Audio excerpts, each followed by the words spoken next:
What's up, guys? I'm EJ. I'm joined by Kendall. We got a very special guest here to talk NFL draft. Todd, Operations Associate from Sports Info Solutions, joins us. And John, I'm really excited to have you on. Kendall has been working with you guys on this football rookie handbook that you guys have been working on really all year. Can you tell us a little bit about just first what Sports Info Solutions does and what we're expecting to see out of this handbook coming out? Yeah, no, thanks for having me. This is a cool opportunity to talk with you guys and to talk with Kendall, having just spent the last few months here with us. So to talk about info solutions in general, we started as a baseball company back in 2002. Kind of got in on the ground floor of the whole baseball analytics movement that's been taken over for so long, and founded by Bill James and John Dewan. For anybody who knows them, they're kind of the whole Moneyball movement mentioned in Moneyball and all that stuff. So big pioneers of baseball analytics. And then back in 2015, we broke into football. So we've been doing football since then. So this would be like our sixth season of it. I came into Sports Info Solutions in 2016, which was their first full year of like bringing in outside scouts to help out with the charting operation. Been here ever since, ops associate now.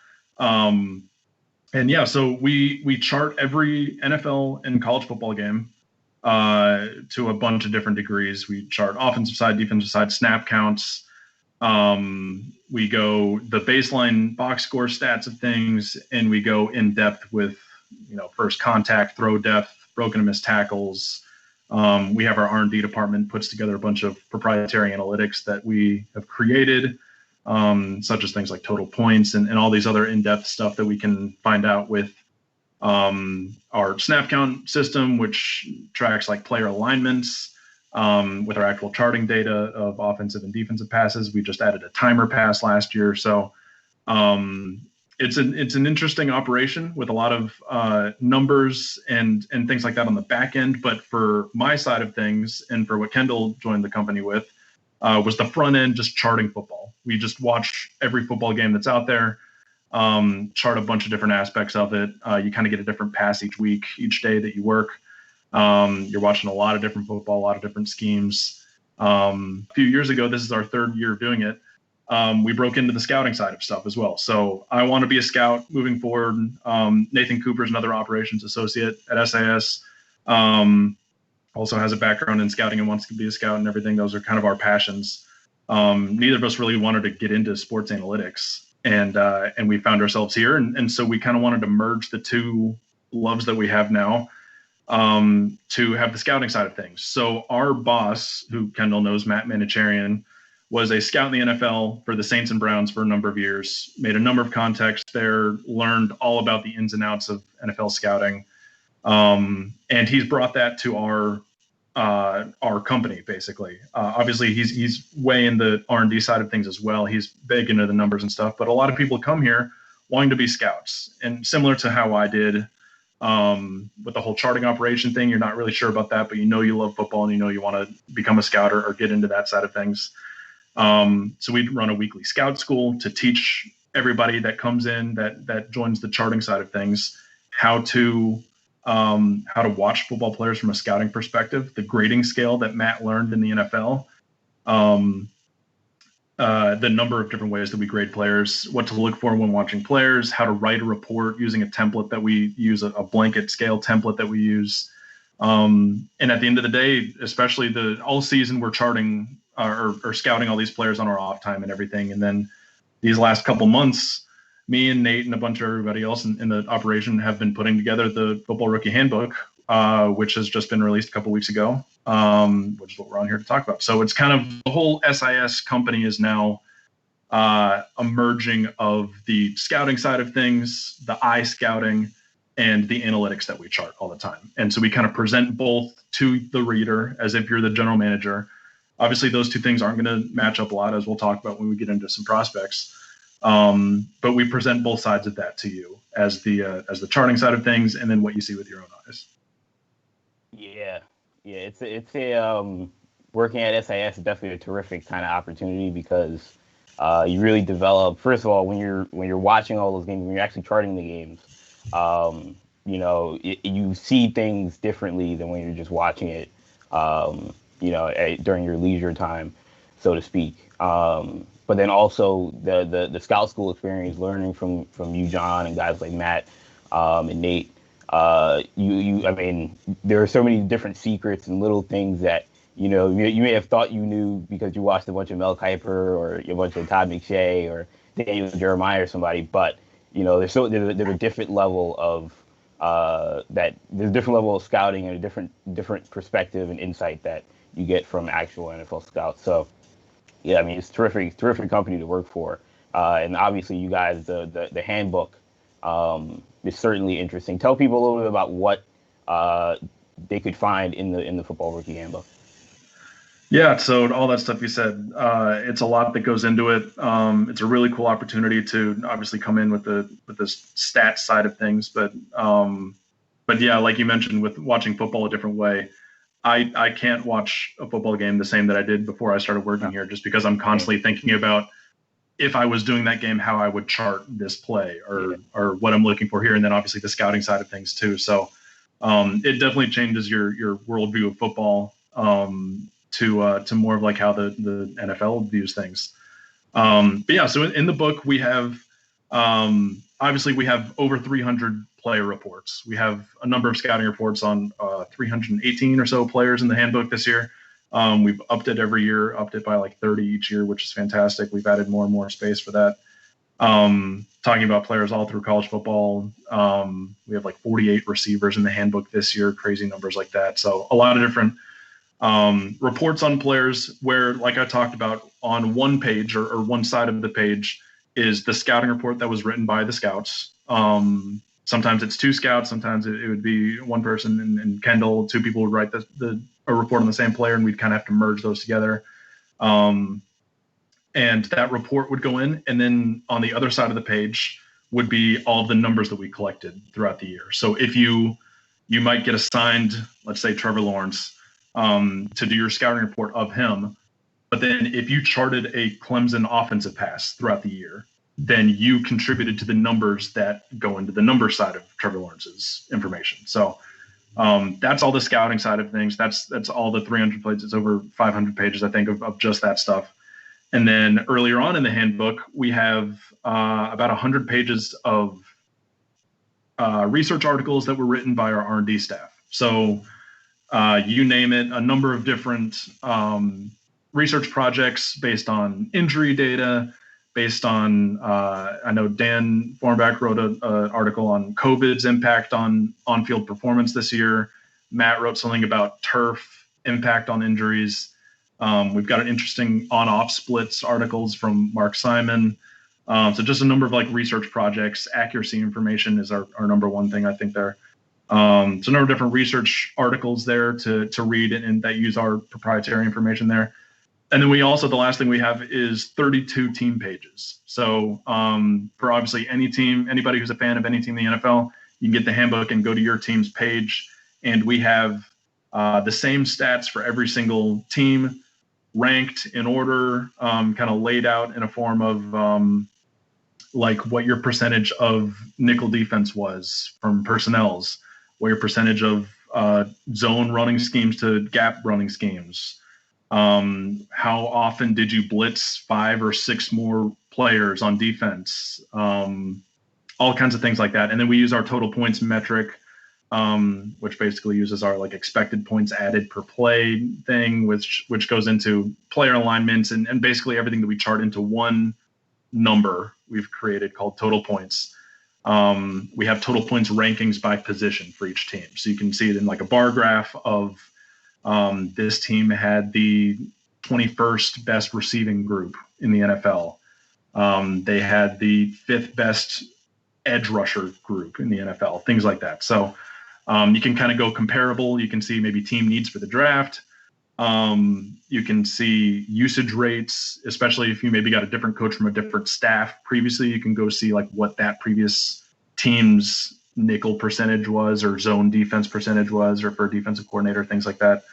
So there's a lot that goes into it. It combines all of the stuff that we chart throughout the year, and then obviously add in a ton of those scouting reports that we've written. And I can tell you guys, I mean, Kendall having worked there this past year, and I feel like even though I didn't work with you guys, I feel like I learned a lot from Kendall. Some of the things he would tell me, me being a Miami Hurricane fan, I think we'll talk about some of those players a little bit later. He scouted Miami every game, so it was very fascinating to see, my perspective of the team, watching them every week as I normally do.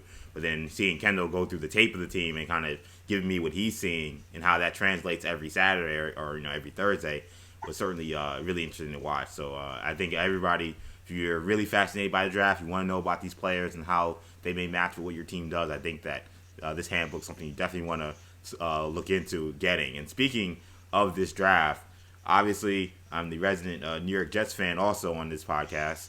And given the fact that we would kind of all assume Trevor Lawrence would be going number 1, it feels in this sense, that the draft really starts at number 2. A lot of smoke towards Zach Wilson as perhaps the pick. But there are other quarterbacks. Justin Fields, obviously high-profile quarterback out of Ohio State.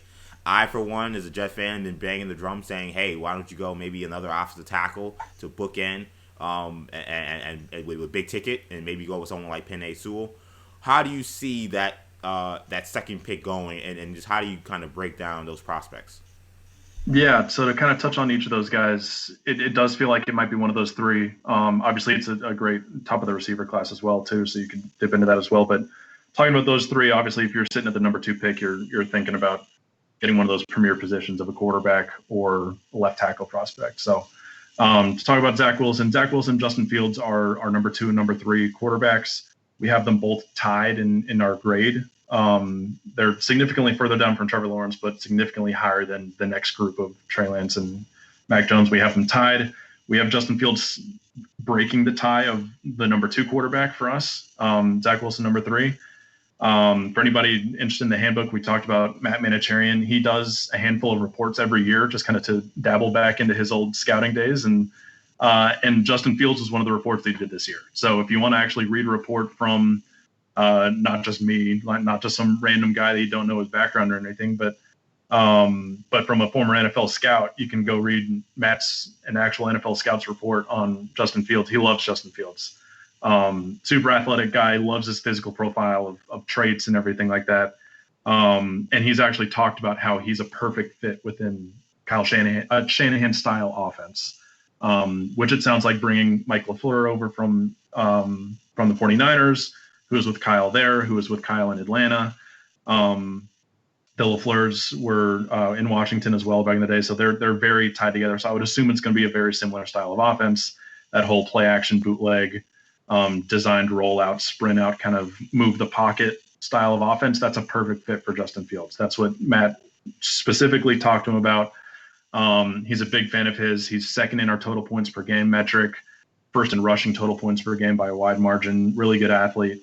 One of the things that Matt noticed about him, he's got some accuracy and consistency, and that backs up in the numbers. His on-target percentage the past 2 years is 13th in the class at only 74%. But we actually have in an article, the first article in the book about accuracy data, if you factor in the last 2 years, that especially in 2019, he had a ridiculous average depth of target. He's throwing the ball downfield further than last year, at least he did, more than anybody in the last 2 years. When you factor in that difficulty of the throws, that accuracy number actually goes up to number 2 in the class. So there's some usage stuff with how to use him. But we think that he's the second quarterback in the class, so it would make sense to put him there. It is obviously sounding like Zach Wilson's getting a bit more buzz there, and Fields might be a bit further down. Wilson's more of your backyard style quarterback. He's an off-script playmaker. Maybe not so much as like a Patrick Mahomes was as a prospect coming out. I mean, Patrick Mahomes was the kind of picture of a out of structure, just kind of backyard football, drop back 10, 15 yards and throw it off your back foot kind of guy. Wilson's much more within structure than that, but he's still he's got that ability to throw off his back foot and things break down and he can roll out and make plays. Another really good athlete. He might have the best pure arm talent in the class. There's been some whispers about some like leadership concerns or entitlement stuff, whatever. I don't know about all that. We don't factor that into our grade. What we do, and we also don't factor this in, but one thing that we do of the book is injury designations as well. And our injury expert, John Barros, is pretty concerned with Zach Wilson's shoulders. moving forward. He's got labral issues in both shoulders. So, again, that's not something that we factor into our grade, but it would be something for the team to consider moving forward. And we're not sure how much that medical information will get to be checked out this year because of no combine and all that stuff. And then one more thing, just to touch on Penei Sewell, because I know you talked about him. That's the way you're leaning. I wrote Penei Sewell's handbook or report in the handbook. I'm a huge Penei Sewell. I had more fun watching Penei Sewell than almost any prospect that I've watched, other than Quinnen Williams, who is also a Jets player. Quinnen Williams is my number one. I'm number one in the Quinnen Williams handbook or fan club. I love Quinnen, but Penei Sewell is awesome. I mean, you don't see that kind of mobility and flexibility combined with the strength in an NFL player. The craziest thing about him is that he did all that stuff at 19 years old. I mean, he won the Outland Trophy. He was clearly the best offensive line prospect in the country, all this stuff. And he was a teenager. And he's still going to be he doesn't turn 21 until I think like October of his rookie year this year. Like, it's crazy. So for him to be doing this stuff already, elite run blocker right now. My slight concern is that the issues that I have are more in the passing game, and obviously that's you got to get that straightened out. But he still has the potential to be a fantastic pass protector. Just an elite mobility, fluidity, screen blocking is absurd, second level stuff. Like he's just a ridiculous mover for his size. So if you want to really double down, you want to keep Sam Darnold, you want to bolster that offensive line, get those two bookends with him and Becton. That's a really special offensive line group there to build the foundation of Darnold or whoever, maybe move on to somebody else. At least you have those tackles set for the long term. Talk about this year's receiver class, where there's clearly a top tier of Jamar Chase, Devontae Smith, and Jalen Waddell. How do you think that this class, although there's also some depth, I think in the day two prospects, guys like Rondell Moore, Elijah Moore, Rashad Bateman could potentially be a day two guy. How do you think this year's class compares to last year's receiver class, which a lot of people lauded as one of the best we've seen in the decade? Yeah, it's I actually recently looked back through recent draft classes. It's easy to forget because this class and last year's class were so ridiculous and deep at receiver that you just feel like with the passing game going on in the NFL these days and in college football that it's been like that for a while, and it really hasn't. We haven't seen this kind of influx of receiving talent in a long time. So to compare last year's to this year's, we think that there's maybe slightly more top tier talent last year, over like the depth of the top group last year than this year.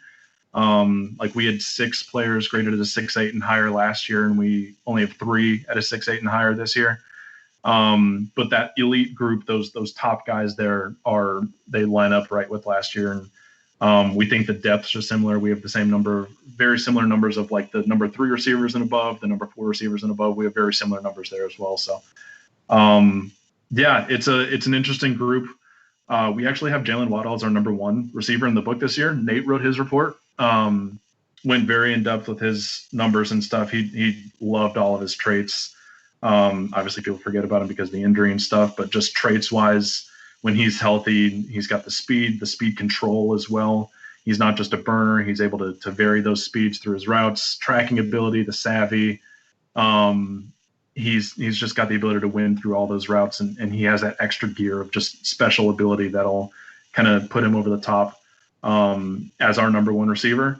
And then right after that, we have Jamar Chase second and Devontae Smith third. So some people, I mean, it's kind of those 3 in varying orders, and that's the way that we ended up. I did Jamar Chase's report this year. Also a big fan of his. Again, he's another guy who did all his crazy stuff when he was a young dude. I think he's turning 21 here just before the draft or something. Like, he's another really young guy, obviously opted out this year. Devontae Smith is a bit smoother, probably a better route runner. But Jamar Chase, we have just slightly higher because he's got more elite traits. Same with Waddle. Those guys just have like a slightly more elite traits than Devontae does.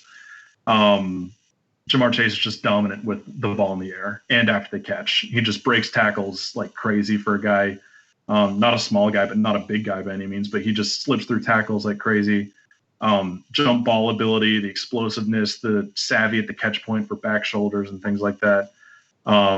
He's just got some elite traits, but his route running isn't special. Like, he's going to separate at the catch point more than he will through his routes, and then separate after the catch as well. He's got an extra gear to turn it on and stuff. Comparing him and Chase, it's interesting. Obviously, everybody talks about how incredible Devontae's season was this year. Obviously, I mean, he won the Heisman, but Jamar Chase was pretty close to it the year before. Yeah. In our total points numbers, it was like 62 to 61 in total points. Jamar Chase played one fewer game, I think, or Devontae Smith played one fewer game. So obviously that factors in, but it felt like Jamar Chase's crazy season was a bit less manufactured than Devontae's was. Obviously, Jamar Chase had Justin Jefferson with him as well. Both played with the elite talent around them, great quarterbacks. But you look at things like Devontae had a bunch more screen receptions this year than Jamar Chase did. The usage rate on like RPO screens and slants and things like that versus Jamar Chase kind of manufactured his own stuff and obviously the yards after catch and everything. Obviously, when Jalen Waddell went down, things really started getting forced to Devontae a lot. And to his credit, I mean, everybody on the field knew that he was getting the ball and he still got it. So not a slight against him by any means. It's a pretty elite top group there. But yeah, we've got a number of those kind of like high-end 6'4", number 3 receivers that we'd like to put at the 6'7" range. That was kind of a big talking point for us this year with like the Kadarius Tonys, the Rondale Moore, the Elijah Moore, those guys that are Dwayne Eskridge we're big on, who we think need to kind of work within the slot more than out wide. So that kind of hurts their grade a little bit, but they're going to be fantastic slot receivers. So it's kind of whatever you want. There's a little bit of something in this class for everybody. Now, one of the interesting things about receiver is that question of taking them super high. You know, we've seen even the guys last year, we weren't, that were all considered elite kind of prospects. We saw them kind of go into the teens and, in the double-digit range. This draft, for whatever reason, I feel like we're hearing some of those names talked about in the top 10, despite the fact that we've seen free agency, teams haven't been leaping towards giving a lot of these wide receivers free, big money. Do you feel like with how you guys watch the game, is it feasible to draft a wide receiver at 3 or 4?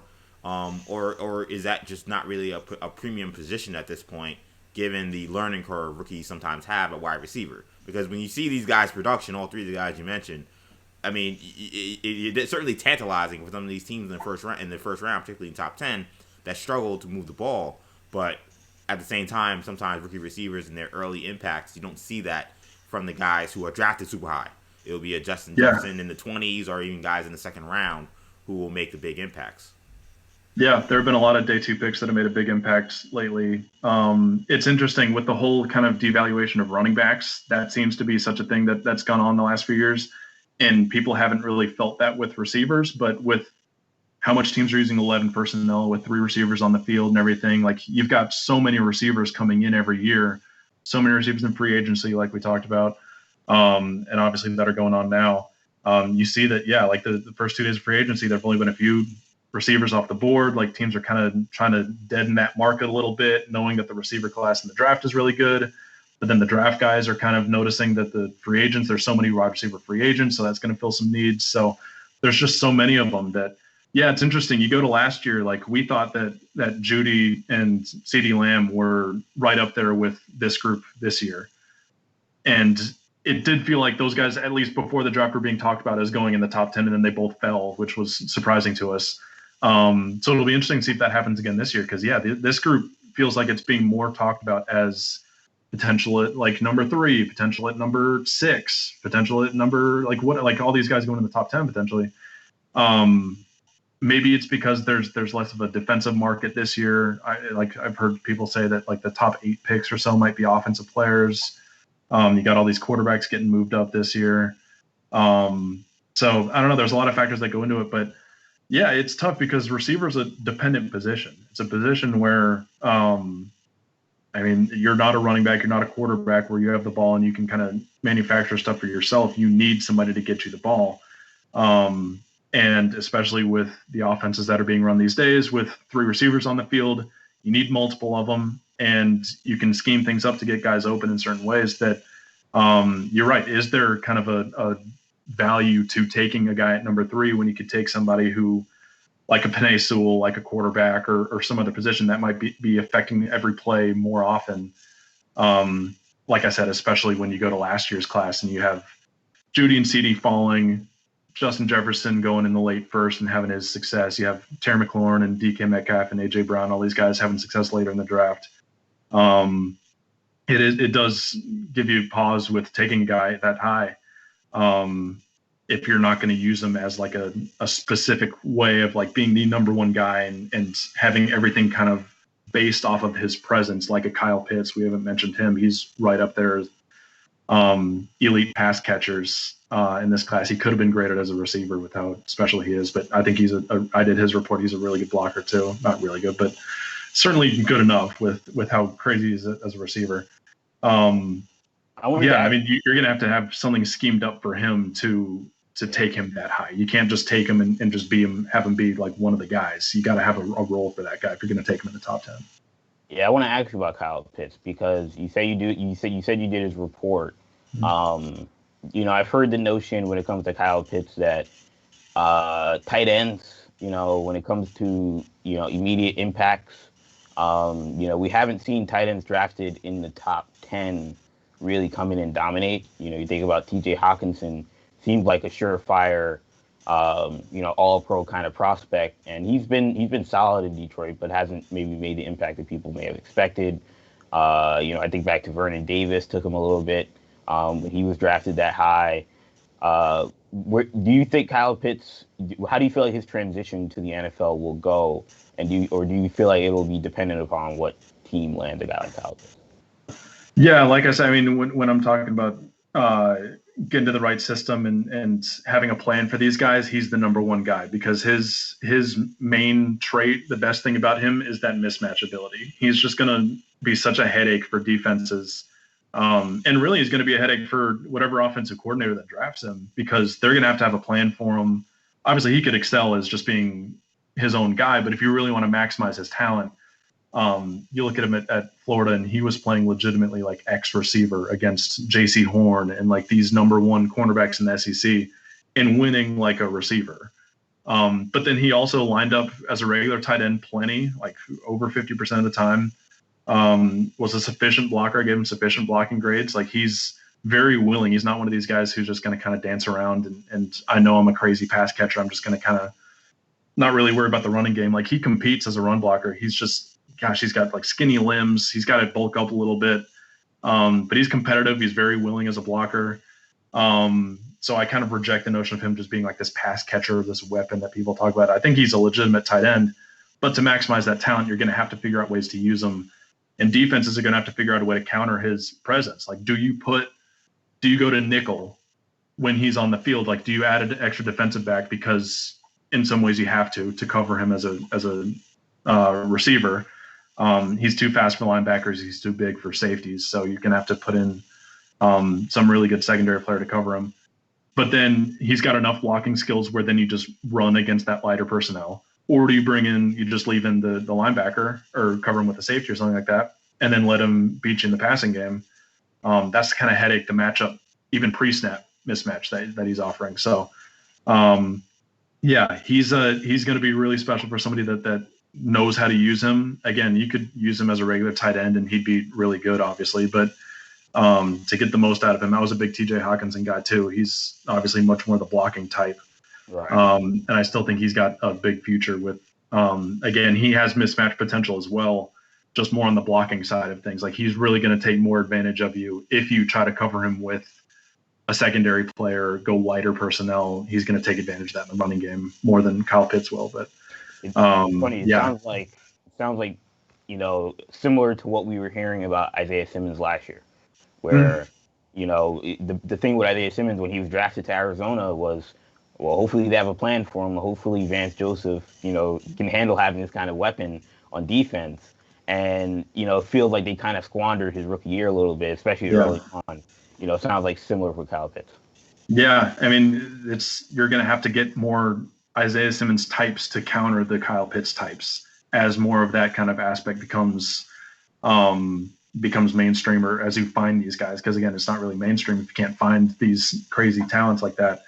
Speaking of great athletes, I want to talk about the pass rushers because once again, I'm a resident Miami Hurricanes fan on this podcast, and two of my guys are in the top here in terms of their edge rushers. You got Greg Rousseau, Jalen Phillips, but you also got Ojori from Georgia, Perkins from Oklahoma. How do you see the edge rushers stacking in terms of who would you say the top guy is? Yeah, so it's actually interesting because Miami technically has three guys. When you talk about Phillips, you talk about Roche being come over, and then Rousseau as well because Rousseau opted out, and then you have those other two guys, and it's interesting that Miami, you got three guys with Miami tags there. I had EJ told me all year, man, if Rousseau didn't opt out, his pass rush is blind. Yeah. I mean, and him opting out paved the way for those guys to have big years. So, I mean, speaking off of that, Jalen Phillips is our number one edge, which is not very common. We haven't seen that a lot from people. We were a bit lower on Greg Rousseau than most. And talking to Bryce, who did his report, he's more, and really a lot of this edge class, obviously people aren't too high in the edge class. We aren't really either. Jalen Phillips is our one guy at a 6'8" grade, and then everybody else is 6'7" and lower. Which again, we think those guys by their second year, the way we grade these guys is by their second year, a 6'7" and above is a solid starter, regardless of role or anything like that. So we think these guys have a future, but we think a lot of these guys will take to their second year to figure that out. And Greg Rousseau, he just said with how young he was, football young, taking the year off, he had 1 year production. He's like the body type and everything. Like he just thinks that it might take him a year to kind of figure things out, put it all together. Jalen Phillips, obviously, he transferred from UCLA. He had a lot of injury issues at UCLA. Transferred to Miami, stepped in Rousseau's absence, had an awesome year, 8 sacks. We had him with 35 total pressures this year, and he also led the class in run defense total points. So he's got both those aspects right away, which is why he kind of took that extra step for us. He's not a guy that, at least in his first year, he has more like right away 3-down ability because of his ability against the run and because of his toolbox to build upon in the passing game. He needs to improve that repertoire to kind of refine all that stuff, but he's got all the tools to be a great pass rusher, and he's got the ready-made run defense stuff. So he's our number one edge. You got Ojulari right behind him. We got Kwity Paye, Rashad Weaver, Rousseau, Roche, and then and Jason Owe to round out that top group there. So all kind of different guys, not like an elite group. Like we're so used to the last few years, the first defense player off the board is an edge rusher, one of these elite guys. And it's going to be interesting to see how many even go in the first round because there's something for everybody there, but it might take some time, more time than in most years as like a defensive rookie of the year favorite right off the bat. And go ahead, Ken. Well, I was going to ask. This is more so sticking. You mentioned Greg Rousseau. We mentioned guys like Penei Sewell and Jamar Chase.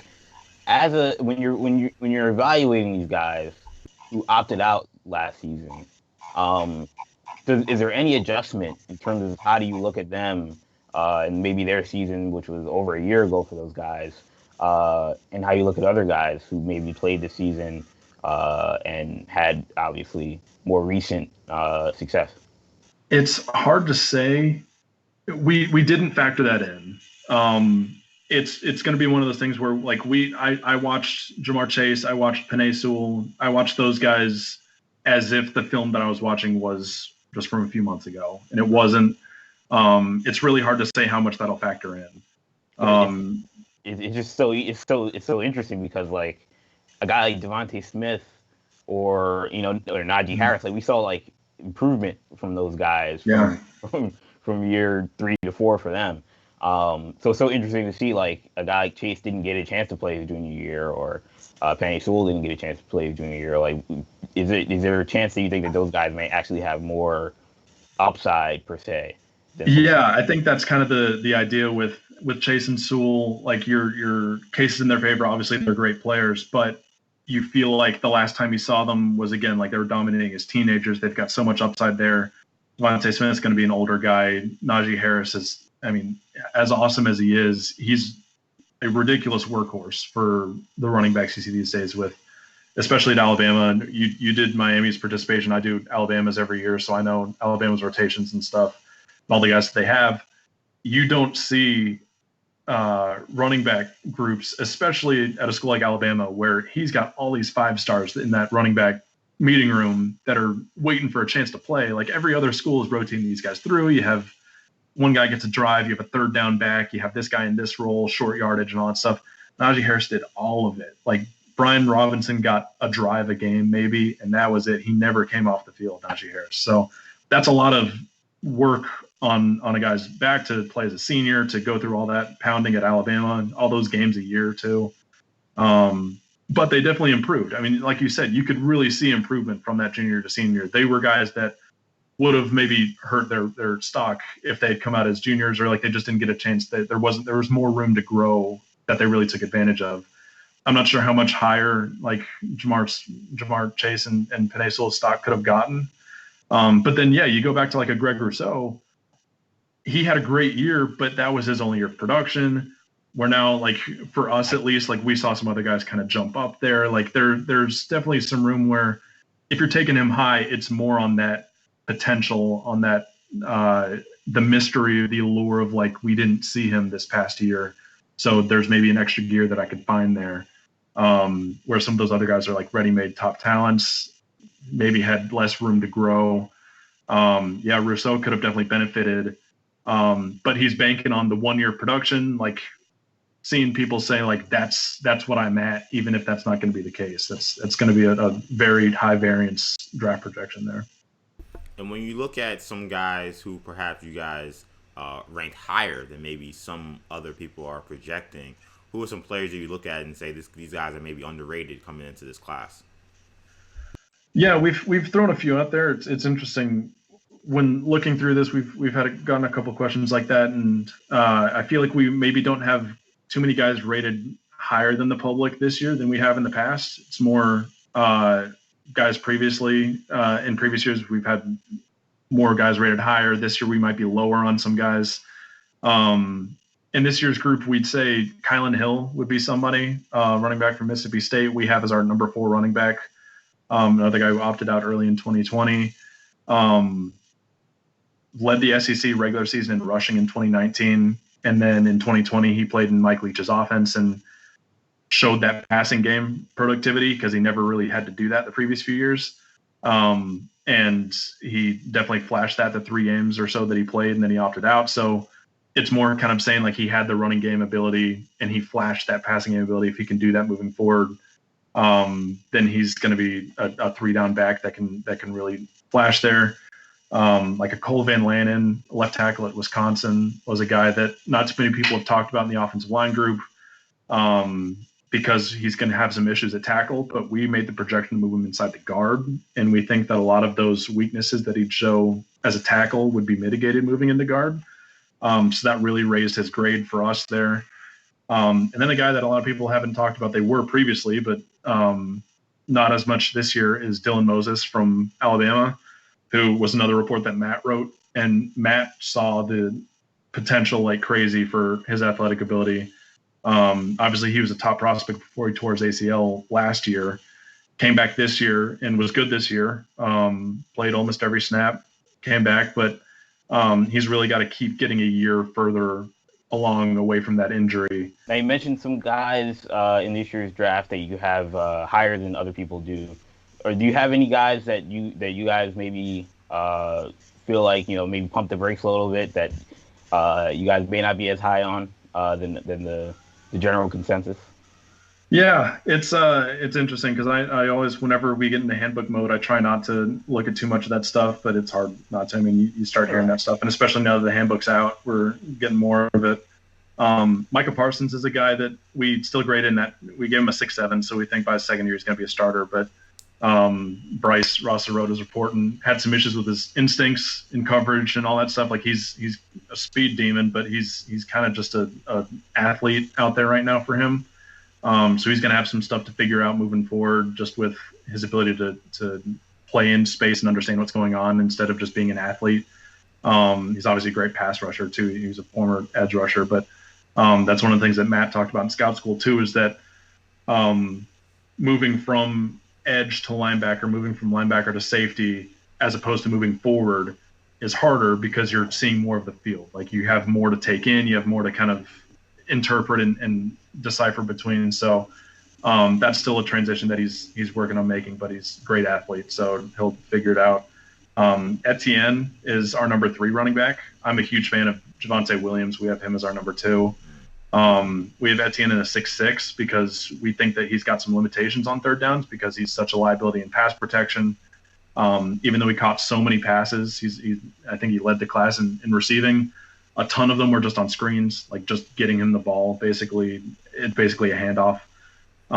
So not really a proven route runner, and he's going to be a liability in pass protection. So just from that role ability, what we think his future is going to be, he might need to kind of work with a guy who can play more on third downs, or at least have specific usage. And he's obviously going to be more schemed up to being in a zone system than a power system, where I think Javonte Williams is going to be a guy who can play in any system, interior playmaker, power scheme, can play in the zone scheme inside too. And he's maybe the best pass protecting back in the class, so we think he's got more ready-made 3-down ability. And then the one that I mentioned earlier quickly is like the guys like Kadarius Toney and the 2 Moores, Elijah and Rondale, who just by the way that we grade things, the system that Matt learned in the NFL is role-based scouting instead of round-based scouting, which is kind of the Patriots style of doing things. Like half the league uses it now, where you're grading guys based on their role in the NFL, what they're going to play, as opposed to kind of subjectively saying this guy's a first rounder, this guy's a second rounder. Like you go from team to team or year to year, that definition is going to change. The difficult side of that for us is we aren't a team. We're operating as a scouting staff, but we don't have like a system that we run. We're not like playing games. So we have a lot of guys that are graded as 6'4", like specific role type players that we don't have a role that we're projecting them to. We project them to roles, but in the NFL, you hear about draft boards that are 100 players deep, something like that, 100 to 150. The handbook is 318. Like that many players aren't even getting drafted, but teams don't even have that many guys on their draft boards because they have a specific role. They run a style. We have like a third down back that fits in this kind of system, but then for another team, that guy won't even be on their board, even though we graded them the same way. So there's kind of a wider group from that aspect.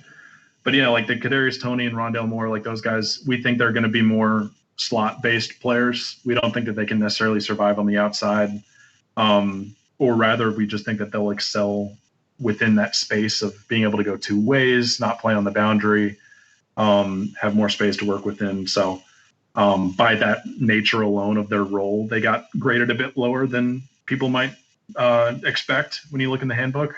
But that doesn't mean that they wouldn't be first rounders necessarily. It just means you have to have a specific role or understanding of what that guy's going to be. Now, a lot of times when it comes to the NFL draft, it represents a lot of hope for a lot of teams because you may have been through a long year and you have this positioning with certain teams, maybe teams with a lot of draft picks or teams that are picking in certain spots where there's a chance to maybe fill a lot of needs or fill a big need at a premium position. Do you look at this draft, and when you look at this draft, what are the teams that you would consider have a lot to gain when it comes to selecting players this year? Yeah, there's a lot of different ways to go with that. I think you probably have to start with the Dolphins, just because it's so rare to see a team that's on the precipice of being a really good team, 10-6, looks like a future playoff contender every year. Kind of that changing of the guard in the AFC East a little bit, but the Bills are going to be really good. The Patriots obviously just spend a ton of money, so they're coming right back. Maybe because of the Patriots really kind of rebuilding quickly and maybe finding a guy. If they just get that quarterback, then they're kind of back in it for sure.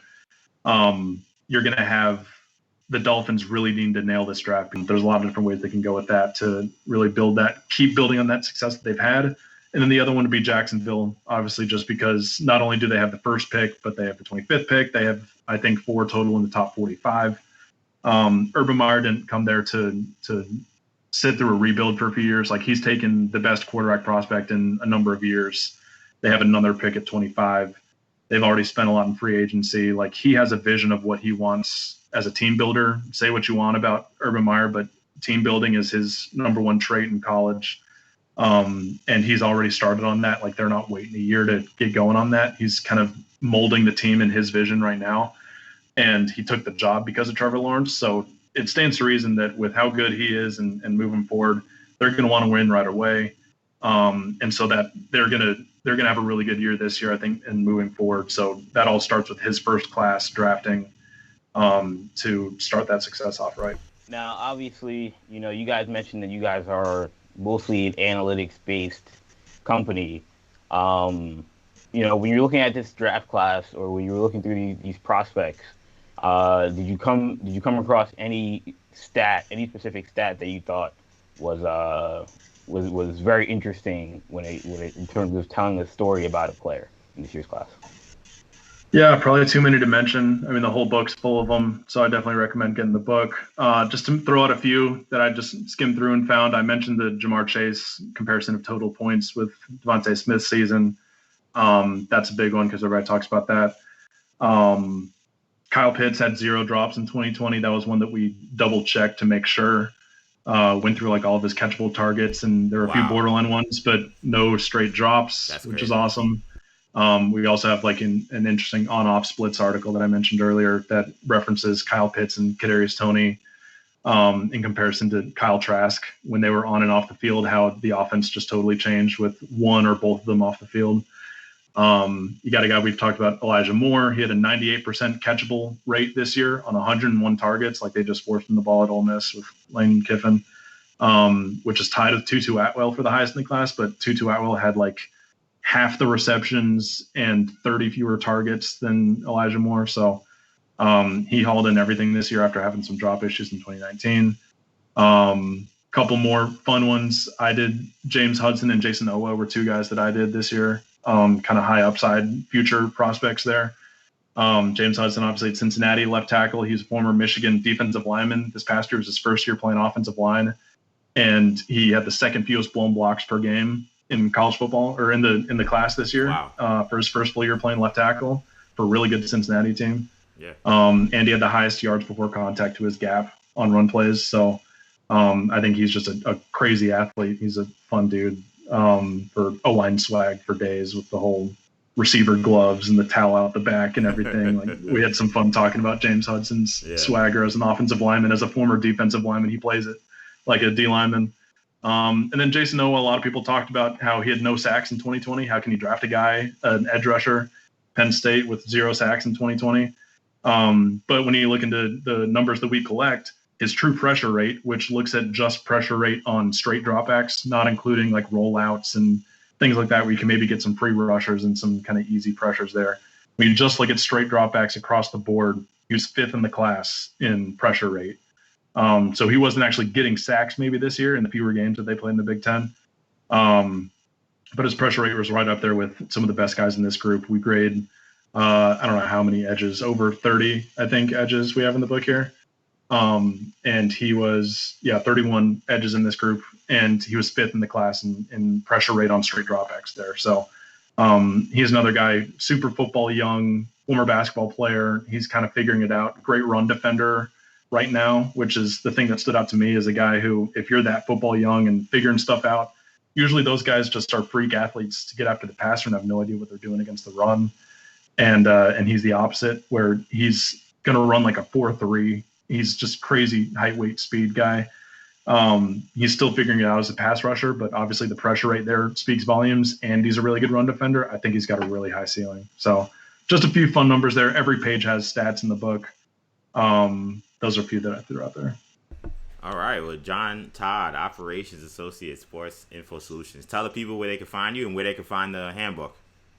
Yeah, so find the handbook, actasports.com, actasports.com, for a physical copy. For a digital copy on Kindle or whatever, we did Kindle this year.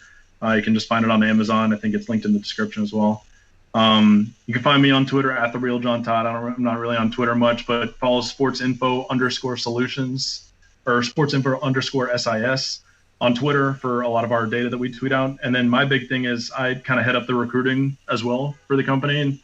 And so we're going to be posting our job posting here within the next week or two, starting our process of doing interviews for the fall, coming up within the month or so.